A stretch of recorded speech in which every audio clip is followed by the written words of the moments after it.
안녕하세요. 컬러리스트 김쌤입니다.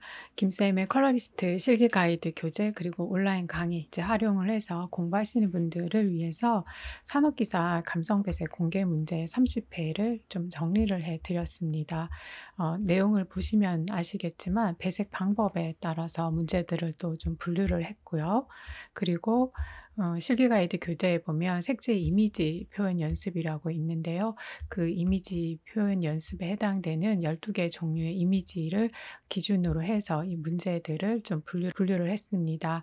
제가 이렇게 이제 문제를 분류한 이유는 어쨌든 30회에 해당이 되는 문제들을 여러분이 다 보고 가셔야 됩니다. 왜냐하면 이 문제 중에서 시험에 출제될 확률이 굉장히 높습니다. 최근에 시험 치신 분들의 얘기를 들어보면 공개 문제에서 1회라던가 6회, 14회 등 그 공개 문제 그대로 시험에서 출제되고 있습니다. 산업기사 감성배색 과제를 효율적으로 공부해서 여러분이 최대한 합격할 수 있도록 도와드리기 위해서 제가 이렇게 문제를 분류를 했고요. 기사 실기 공개 문제를 활용을 해서 실기 가이드 교재와 함께 공부를 효율적으로 하는 방법에 관해서 설명드리도록 하겠습니다. 컬러리스트 자격증 독학 합격을 돕는 컬러리스트 김쌤입니다. 본 강의는 김쌤의 컬러리스트 실기 교재와 온라인 강의를 바탕으로 해서 제작되었습니다. 산업기사 감성배색 과제하기 위해서 여러분들이 공부해야 될 내용들 차례대로 이제 설명드리려고 합니다. 색조에 관련된 개념 이제 공부하셨는지 모르겠습니다. 색의 삼속성 하고 나서 바로 색조에 관련된 개념 이제 공부하신 분들도 계시고요. 혹시 하지 않았다면 색조에 관련된 개념들 공부하시고요. 그리고 이제 색조 실습을 하시면 되겠습니다. 실기 가이드 교재에서는 색조 실습 두 종류를 할 수 있게끔 이제 준비가 되어 있어요. 휴엔톤 120 그 색조 체계에 의한 색조 실습도 하실 수가 있으시고요. 그리고 휴엔톤 155 색조 체계를 활용을 해서 또 색조 실습을 하실 수가 있습니다. 컬러리스트 실기 전용으로 사용되는 색종이는 이렇게 두 종류의 색조 체계로 좀 분류가 되어 있어요. 그래서 제가 다 준비를 했으니까 한번 해보시고요. 어떤 공통점이 있고 또 어떤 차이점이 있는지 한번 또 비교해 보는 것도 색채 공부하면서 또 새롭게 배울 수 있는 내용이라고 생각합니다. 색조 실습을 하실 때는 교재에 색조 실습 과정이 이렇게 쭉 설명이 되어 있어요. 그게 어려운 내용은 아니니까 읽어보시고요. 그리고 이제 색조 실습 하시면 되겠습니다. 색조 실습을 이제 하시고 난 다음에는요. 여러분 색채 조합 파트에서 배색 실습을 하시면 되겠습니다. 톤온톤이라던가 톤인톤 배색이라던가 한 번쯤 다 들어본 배색일 거예요. 하지만 또 그 개념이 어떤 건지 정확하게 알지 못했다면 이번 기회에 그 배색 기법에 있어서 차이가 무엇인지 알 수 있는 매우 유익한 시간이 될 거라고 생각을 합니다. 호기심을 가지고요. 집중해서 해주시면 되겠습니다. 실기 가이드 교재를 이용을 해서 각각 색을 조합하는 방법, 다양한 배색 방법을 배우시면서 각각의 그 배색 방법을 어떻게 색을 조합하는지에 관한 각각의 배색 방법에 관해서 정확하게 숙지하는 것 중요하고요. 공개 문제 정리한 자료를 활용을 해서 예를 들어서 유사색조 배색을 공부하실 때는 이러한 문제들이 유사색조로 배색하라고 출제가 되었구나 라고 하는 것으로 이해를 하시고요. 유사색조는 어떤 식으로 색을 조합하는 건지 그런 부분들을 정확하게 아셨으면 좋겠습니다. 배색에 관련되어서 배우시면서 바로 이 기출문제를 푸는 거는 좀 힘이 드실 거예요. 구체적으로 문제를 푸는 거는 색채 이미지 표현 연습에서 할 거니까요.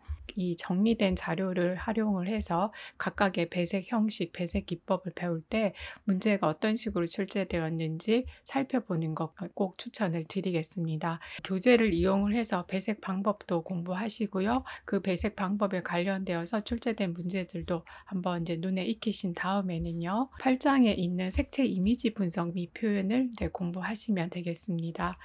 8장의 색채 이미지 분석 및 표현 같은 경우에는 이미 객관적으로 이렇게 분류한 이미지 스케일을 이용을 해서 배색을 실습해보는 색채 이미지를 표현해보는 과정이에요. 이 과제를 하실 때 공개 문제도 이제 함께 문제를 풀면서 실습을 하시면 되겠습니다. 이미지 스케일에서 부드럽고 좀 동적인 위치에 해당되는 이 카테고리 같은 경우에는 이제 이 연구하신 분이 귀여운이라고 하는 대표 형용사를 설정을 했고요. 그리고 이 카테고리 안에는 이런 다양한 형용사들이 함께 상관관계가 있다라는 것으로 이해를 하시면 되겠습니다. 그리고 이런 이미지들을 이제 표현을 하는 데는요, 이러한 색채들이 사용되고 있으니까 귀여운 이미지에 상관이 있는 색채 팔레트들도 참고를 하셔서 실습을 하시면 되겠습니다. 귀여운 이미지를 위한 배색 연습이 있는데요. 이 귀여운 이미지를 위한 배색 연습에 보면 산업기사 공개 문제들이 이렇게 분류가 되어 있습니다. 이 내용이 정리한 자료와 이제 동일하다고 보시면 되는데요. 여러분이 귀여운 이미지에 관한 배색 실습을 할 때는 이 산업기사 감성 배색 공개 문제도 함께 푸시면서 실습을 하시면 좋겠습니다. 귀여움과 관련이 있는 카테고리의 이미지들을 이제 배색 실습을 해야 되는데요. 삼색 배색과 그리고 이제 오색 배색이 준비되어 있습니다. 번호가 제시되어 있는 것은 여러분이 이제 제시된 번호대로 색종이를 재단을 해서 부착을 하면 되고요. 그리고 이제 번호가 제시되지 않은 삼색 배색과 오색 배색도 여러분들이 하셔야 되는데 별도의 강의로 올려드렸는데요. 컬러리스트 산업기사 감성 배색 해결을 위한 중요 요소 3가지라고 해서 컨셉이 굉장히 중요하다는 내용의 강의를 제가 제공을 하고 있습니다. 혹시 그 강의를 이제 못 보신 분들은 꼭 봐주시면 좋을 것 같습니다. 번호가 제시되지 않는 삼색 배색과 오색 배색의 색을 선정할 때요. 꼭 컨셉을 설정을 하시고요. 그리고 색을 선정해서 배색하시면 되겠습니다. 이 컨셉을 설정을 할 때 형용사 이미지 스케일에서 형용사들을 참고로 하셔도 좋고요. 이 과정에서 또 여러분들은 공개 문제에서 귀여운 이미지 카테고리로 분류된 문제들의 형용사를 컨셉으로 설정을 해서 문제를 푸셔도 좋겠습니다. 예를 든다면 따뜻하고 사랑스러운 이미지, 이걸 이제 컨셉으로 해서 삼색 배색을 해봐도 좋고요. 그리고 오색 배색을 해봐도 좋겠습니다. 또는 로맨틱하고 귀여움을 이제 컨셉으로 정하시고요. 여러분들이 삼색 배색이나 오색 배색을 해보셔도 좋겠습니다. 우선 이 단계에서 여러분들이 공개 문제 예시 답안을 만들려고 너무 조바심을 가지지는 않으셨으면 좋겠습니다. 우선 여러분들이 해야 될 거는 귀여운 이미지 카테고리를 이제 표현하기 위해서 어떤 색채들이 영향을 미치는지 색채 팔레트를 통해서 색을 좀 먼저 분석하시고 이해하시는 게 중요하고요. 그리고 이 귀여운 카테고리에 해당되는 공개 문제 8문제를 여러분들이 좀 숙지하시면 좋겠습니다. 색채 이미지 표현 실습까지 이제 마치신 분들은 본격적으로 기출문제를 풀어보기 위해서 10장에 수록되어 있는 산업기사 감성배색 실습 과정에 관련된 내용들을 공부하시면 되겠습니다. 산업기사 제3과제 감성배색이라서 그 감성배색 실습 과정에 관한 내용들이 설명이 되어 있습니다. 감성배색 과제 요구사항도 적혀져 있고요. 각 문제에 따라서 배색하는 방법들에 관련된 설명이 있고요. 그리고 배색 의도를 작성하는 방법에 관련된 내용이 적혀져 있고요. 그리고 이제 예시 답안도 이렇게 수록이 되어 있습니다. 배색 의도 작성에 고민이신 분들이 많으세요. 배색 의도 작성하실 때 반드시 들어가야 할 요소 4가지는 교재에 수록이 되어 있습니다. 그리고 이것을 이제 어떤 식으로 문장으로서 구성하면 되느냐라고 하는 건데요. 그 구성 또한 이 순서대로 1, 2, 3, 4 순번대로 나열을 하시면 되겠습니다. 그래서 계속 반복 연습을 하시면 되겠어요. 실기가이드 교재에 수록이 되어 있는 감성배색, 배색의도 예시 답안은 배색의도 작성에 반드시 필요한 그 4가지를 1, 2, 3, 4를 순서대로 나열한 것뿐이에요. 여러분도 배색 의도 작성에 반드시 필요한 4가지 요소들을 정확하게 숙지하시고요. 그것을 1번, 2번, 3번, 4번 순서대로 나열만 하시면 됩니다. 그러기 위해서는 저는 이 배색 의도 작성을 필사를 해가는 것도 추천을 드립니다.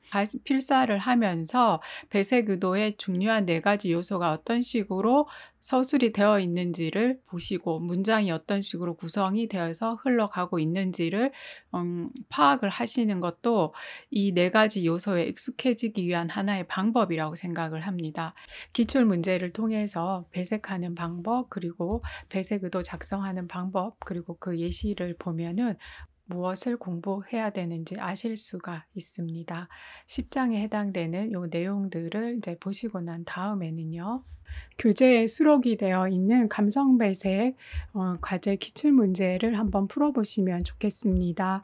이제 기출 문제라고 해서 제가 이제 시험 본 학생들의 의견을 모아서 이렇게 문제를 만들었습니다. 한 총 10회 정도가 되는데요. 최근에 공개 문제를 보니까 그게 거의 대부분이 다 과거의 기출 문제더라고요. 그래서 본의 아니게 이게 좀 중복이 돼서 유사한 문제들을 제가 이렇게 수록을 할 수 있게 되었습니다. 그래서 여러분 그 공개 문제라고 하는 게 과거의 시험 문제로서 다 출제된 기출 문제로서 이해를 하시면 되겠습니다. 총 10회 이렇게 수록을 해두었고요. 그래서 앞서서 감성 배색 과제에 관련되어서 배워야 될 내용들을 다 하시고 난 다음에는 실기 가이드 교재를 이용을 해서 이 공개 문제를 풀어보셔도 좋을 것 같고요. 여러분들이 큐넷 사이트에서 다운로드 받은 그 공개 문제를 또 프린트 하셔서 풀어보셔도 되겠습니다. 그런데 우선은 실기 가이드 교재에 수록이 되어 있는 그 공개 문제에 해당되는 기출 문제를 좀 풀어보면 예시 답안이 수록이 되어 있기 때문에 여러분들이 색 선정이라던가 배색 의도 작성을 이제 맞게 했는지 확인하는데 굉장히 많이 도움이 될 거라고 생각을 합니다. 산업기사 실기 같은 경우에 총 3개의 과제가 있습니다. 근데 과락이 없어요. 그러니까 몇 점 이상을 반드시 받아야 된다 그런 게 아니라 세 과제를 다 합산해서 60점만 넘으면 됩니다. 그럼 합격을 위해서 약간 이제 전략이 좀 필요한데요. 감성 배색 과제 같은 경우에는 삼속성 테스트와 색채 재현과는 다르게 문제가 30회가 완전히 다 공개가 되었죠. 그럼 그 30회 중에서 여러분이 한 회 정도를 푼다고 생각을 하시면 돼요. 그러면 점수를 잘 받으려면 그 30회를 다 보고 열심히 보고 시험 보러 가시면 되는 거잖아요. 그쵸? 그래서 그 30회를 어떻게 다 보고 갈 건가에 관련되어서는 제가 이제 앞서 강의를 하면서 활용한 감성 배색 공개 문제 이제 정리한 자료에 예시 답안 만드는 거는 별도의 강의를 또 마련을 했습니다. 그 강의를 또 참고해 주시고요. 그리고 점수를 좀 더 잘 받기 위해서 여러분들한테 한 가지 더 조언드리고 싶은 거는 이 공개 문제를 한 해 정도 풀고 나면 분명 예시 답안도 있고 강의도 잘 들으셔서 색 선정과 배색 의도를 이제 잘 했을 거라고 생각을 해요. 그래도 조금은 실수하는 부분이 있을 수 있으니까 꼭 감성 배색 과제 같은 경우에는 한 해 정도는 문서로 피드백 해드리는 강의가 있어요. 좀 그 강의를 또 참여하셔서 여러분들이 조금은 더 점수를 잘 받는데 활용을 하셨으면 좋겠습니다. 그래서 웬만하면 이제 한 번에 다 합격할 수 있도록 그렇게 또 준비를 좀 하셨으면 좋겠습니다. 이번 강의에서는 컬러리스트 실기 교재와 감성 배색 공개 문제 정리 자료를 활용을 해서 감성 배색 과제 문제를 하기 위해서 어떠한 실습을 해야 되는지 그 과정에 관련되어서 설명을 드렸습니다.